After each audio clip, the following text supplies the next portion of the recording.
മുന്നേ ഞാനൊരു ജോലി ചെയ്തിരുന്നത് കൊണ്ട് തന്നെ വീണ്ടും അടുത്തൊരു ജോലിയിലോട്ട് നോക്കുന്ന സമയത്ത് നമുക്കുണ്ടാകുന്ന ഒരു വെല്ലുവിളി എന്ന് പറഞ്ഞാൽ മുന്നേ എൻ്റെ ഒരു ക്വാളിഫിക്കേഷൻ എന്ന് പറയുന്നത് MTech ആയിരുന്നു, കമ്പ്യൂട്ടർ സയൻസ് ആയിരുന്നു. അപ്പോൾ ആ ഫീൽഡിൽ തന്നെ ഒരു ജോലി നോക്കാമെന്ന് വിചാരിച്ചാൽ നമ്മൾക്ക് കുഞ്ഞുങ്ങളായതിനു ശേഷം കുറച്ച് ഗ്യാപ്പ് ഉണ്ടായിരുന്നു, ആ ഫീൽഡായിട്ട് ഒരു കണക്ഷൻ ഇല്ല. അപ്പോൾ പിന്നീട് എന്തെങ്കിലുമൊക്കെ ഒരു കോഴ്സ് ചെയ്തിട്ട് വേണം, അപ്ഡേറ്റ് ആയിട്ട് വേണം അതിലോട്ട് തിരിച്ച് പോകാനായിട്ട്. അപ്പോൾ അതൊന്നും അന്നേരം പോസിബിൾ അല്ലായിരുന്നു. പിന്നെ എനിക്ക് കമ്പ്യൂട്ടർ സയൻസിനോട് വലിയ താല്പര്യമൊന്നും ഉണ്ടായിരുന്നില്ല. ആ ഒരു ഫീൽഡിൽ സക്സസ്ഫുൾ ആകും എന്നുള്ളൊരു പ്രതീക്ഷയും ഇല്ല, അതിനെക്കുറിച്ച് ഒരു താല്പര്യമില്ല, പ്രതീക്ഷയില്ലാത്തൊരവസ്ഥ.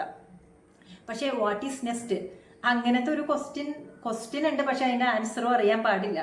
അപ്പോൾ ആക്ച്വലി ഞാനൊരു പേഴ്സണൽ ട്രാൻസ്ഫോർമേഷൻ അല്ലെങ്കിൽ അങ്ങനത്തെ കാര്യങ്ങളൊക്കെ അറിയാനും പഠിക്കാനും ശ്രമിച്ചത് ഇതൊരു ജോലിയായിട്ട് എടുക്കാം എന്നുള്ളൊരു ഉദ്ദേശത്തിലല്ലായിരുന്നു. ആദ്യം തന്നെ നമുക്ക് എന്തെങ്കിലുമൊക്കെ ഒരു മാറ്റം വേണമല്ലോ. അതായത് നമ്മളുടെ തോട്ട്സ് എപ്പോഴും അനാവശ്യമായിട്ടുള്ള ചിന്തകൾ, അൺനെസസറി തോട്ട്സ്, നെഗറ്റീവ് തോട്ട്സ്, അങ്ങനത്തെയൊക്കെ കുറേ പ്രോസസ്സിലൂടെ ആയിരുന്നു ഞാനന്ന് പോയിക്കൊണ്ടിരുന്നത്. അപ്പോൾ നമ്മളൊന്ന് ശാന്തമാകണം. നമ്മളുടെ ഈ ആവശ്യമില്ലാത്ത ചിന്തകൾ